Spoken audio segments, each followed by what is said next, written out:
This is Arts Alive. I'm Lynda Phillippi, and today we'll be talking about the Terroir Writing Festival coming up. Our guests today are Barbara Drake, who's the coordinator of the event, Lex Runciman of Linfield College, and Steve Long, my old buddy here, who is not only a workshop moderator, but also is the editor of the Arts Alliance newsletter. So welcome to all of you. Thank you. Maybe, Barbara, we can start with you, and you can talk a little bit about the festival. All right. The festival is the sort of thing that you will see in other places, but we didn't have anything like it in Yamhill County. And I was on the Arts Alliance board for 2 years as president, and so I was involved with a lot of other planning for arts, but except for Paper Gardens, which is a contest for writing, there weren't too many writers' events. There were speakers at the college and at the bookstore and so on, but we wanted to see a festival that would bring in writers and let people participate and so on. So I was talking to Emily Chadwick, who was a former Linfield student and creative writing student, and had been in Lex's in my classes, and had gone to Europe with me on a travel course and so on, and was very interested in writing and did write, and she writes for the McMinnville newspaper, now a column. And we kept running into each other and saying, wouldn't it be great to have a festival? So finally we called on some other people that we knew who we thought might be interested, and got together in an informal way and applied for a grant to the Yamhill County Cultural Coalition and got some money from them and some money from the Arts Alliance budget, and put together what we figured would be a very small festival to start with. And we were aiming for 50 to 100 people, and we got around 180. And, wow, that's amazing. So we were very happy with that, and so we are doing it again this year. Okay. Now, Lex, how are you involved this year? Well, I'm doing a workshop. I did a workshop last year and was pleasantly surprised by how many people were there.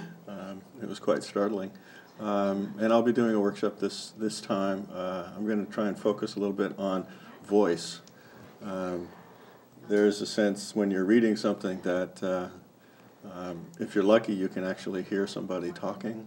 And if you're a writer, if you can figure out how to catch that voice or how to understand what you want that voice to sound like, sometimes that's really helpful. So I'm going to be doing giving some examples and showing people some exercises that I hope will make that all somewhat clearer and give people who walk away, especially the writers in the room, some sense of how they might approach their own work, almost regardless of genre.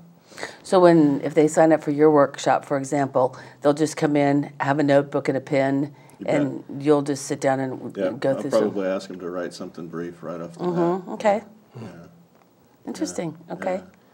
The idea is to keep people awake rather than put them to sleep. Sure. Well, if they didn't have an interest, they wouldn't be there, obviously. But I hope so. Yeah. And now, what about you, Steve? Last year I was more of a gopher. I guess I did speak at the open mic. This year I'm going to be the moderator of a panel of editors. And I think it's fascinating because as a writer, I'd like to know these things myself. I'd like to get inside their heads. So we're going to be putting together a list of questions, and I know we'll run out of time before we run out of questions. Sure. Yeah. So yeah, that's kind of my function this year. Okay, so these will be people who work professionally as editors. Right. Okay. Well, and Barbara, am I right? They're the people who are the gatekeepers to some extent. They let your work in or keep it out. So I think, there's a saying that there's two kind of writers, those that have been published and those that want to be. So I think for all of us then to find out what the editor's looking for or how they make decisions is going to be really interesting. Oh, absolutely, sure. Yeah. I think it's really important to showcase Oregon publishers, because when you say publisher, right away most people think New York or Los Angeles. Someplace far away. Far away, yeah. And we have a lot of publishers, small press, a lot of them working very hard to publish local and national work. And so we tried to put together a panel of very mixed editors. We have Casey Bush from The Bear Deluxe, which is a magazine that comes out in Portland. We have Dennis Stovall from Ooligan Press, which is an academic program at Portland State that people can get a degree in publishing, and they do really, they do very nice books. That one, Deer Drink the Moon, down there was an Ooligan Press book. Okay. Edited by Liz Nakazawa, and she submitted it to them, and they go through the same submission process you would to any commercial publisher. And we have an editor, Mary Brown, from Oregon State University Press. Okay. We have an editor from Calyx Magazine, which is a feminist magazine in Corvallis. And I'm forgetting somebody. What is it? Let's see. Oh, I know. Jessica Lamb from Airlie Press, which is a collective that's based in Monmouth, would you say? Corvallis? Yeah, Mid-Willamette Valley? Yeah, but it has authors from around Portland and other places, so on. So they are all different types of presses, and I think they'll be really interesting for people to learn some of what's going on. Yeah, because probably all of them, I mean, they all have a slightly different focus, and they're all looking for different kinds of things when they're people are submitting or whatever. Yeah, I think, I don't know, there's the self-publishing, obviously, which seems to be something that more people are doing these days, but there's also that real mystique about getting published. Do you need an agent? You know, can you do it yourself? How do you do it? I mean, people feel like they have a body of work, and now what, right? Now what? Yeah. That'll be good. That's great. I think it's cool that they're all local as well, because it sort of goes with the terroir name and what it really means. So all the books here then represent some of the people who'll be there speaking or talking? Right. Okay. You want to, you want to mention some of these people? Well, Jean Auel is probably the at most the top. well-known author. I've read all of her books in the Children of Earth series. The first one, Clan of the Cave Bear, came out in 1980, and I read it that year. And the last in the series, I think it's the sixth, will be out this month. Oh, my heavens. And it's debuting in Europe, so she's going to be in Europe and then in New York, and then she'll be back in Oregon. She lives in Oregon, and she's going to be there giving a talk and signing books. So I'm really looking forward to that. That's amazing. Looking forward to getting my copy of the book. I don't know if are you familiar with the book? Well, you know, it's an interesting thing. I was trying to think of, gosh, when did that book come out? But when you said 1980, that's the year my daughter was born, and I remember a friend of mine, you know, being absorbed by the book. Absolutely, yeah. Right. Hard to believe it was that long ago. It's an amazing book. It managed to combine both a kind of romance and adventure and so on, but it's speculative fiction is what it's called, and yet she does so much research for it that combined in these characters are all kinds of very well-grounded facts and ideas and theories. Anthropology and anthropology, all kinds of things, and so on. So it's really fun to read. Just really a lot of fun. Well, that's great. And I see a book in here by you. Oh, yeah. My poetry book. I put it there because I'm doing a workshop, as Lex is. And that book came out about a year ago. So, Driving 100. Driving 100, yeah. It's just what it sounds like. I always do that. Yes, yes. And Paul, I'm not sure how to say his name. Paul's Tutongi at the bottom, Red Weather. Okay. As an author I haven't met, and I just got the book. And he teaches at Lewis and Clark.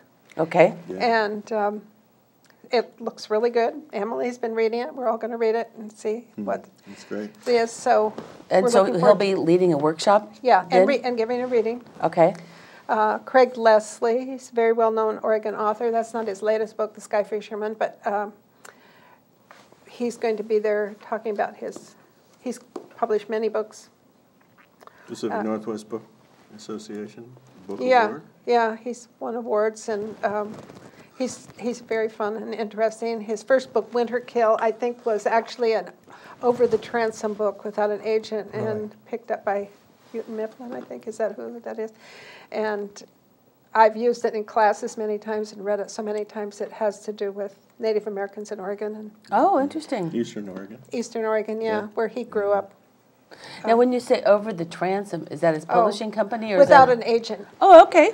See, I didn't know that. Yeah, That's without an interesting. agent. So you just mail it to the publisher, which is Oh, unsolicited big- manuscript. Exactly.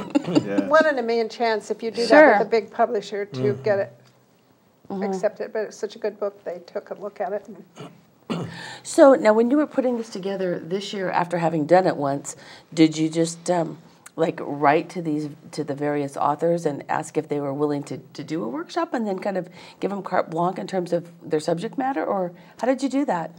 yes, they get to choose their subject matter. We contacted them in different ways, depending on some of these people I know. Some of them Emily contacted. Okay. So she and I sort of worked that out, getting hold of people. And did you find that the response was generally positive? Yeah. Writers like to get out there and sell their books and read their books and be around other writers. You know, if something's happening, I think they like to be there. So can we say then that the people who will be there will have their books available for sale that day? Third Street Books is going to handle the book sales. Oh, okay, as great. they did last year, and they handle it like a bookstore and order the books and so on, so that the authors, unless there's some problem with getting some of the books and the authors need to carry them in, Third Street will order the books, and they set up a bookstore at Perfect. Great. the community center. They sold a lot of books last year. I'm Yeah. sure they did. Yeah, they They did. did sell it. And if I might mention, too, you ask about their response, the author's response, and really the editors as well. For me, and I think a lot of the attendees, these are kind of our heroes. And it's such a thrill that they're approachable. And as one of you said, they like to be out there. They like to be, you've created this thing and you want to share it. And rather than being aloof, like I say, they're really approachable, and you can't get a bigger author than Jean Aul, and for her to agree to come and She's so speak. busy. Yeah. And so it's really like, she says, if I have time to do it, I'll do it. Her publisher handles her schedule for the most part, but she does do readings, bookstore readings and so on, and she said, if there's time in my schedule, I'll do it, and it turned out that it worked out. So Just very generous. yeah. I know that when I was a little girl, I was a fan, like probably a lot of people were, of the, Ramona and Beezus, the Beverly Clary's books. And then, realized, oh, she lives in Oregon. Well, I grew up in California. And then when I moved here, and I remember one day I was driving somewhere in Oregon, it's like, there's Klickitat Street. Oh my gosh, it's really true, Well, have you seen her house? It's in Carlton. I mean, in Yamhill. No, I haven't seen it. Oh, well, it's right there off the main street, a couple blocks down. Oh my goodness, I'll have to go, but yeah. But yeah, Klickitat Street. I My think brother that's- lives near there. Oh, really? Okay. I thought, I sort of thought about, is there some way we could celebrate Beverly Cleary? But she lives in California now. Yes. And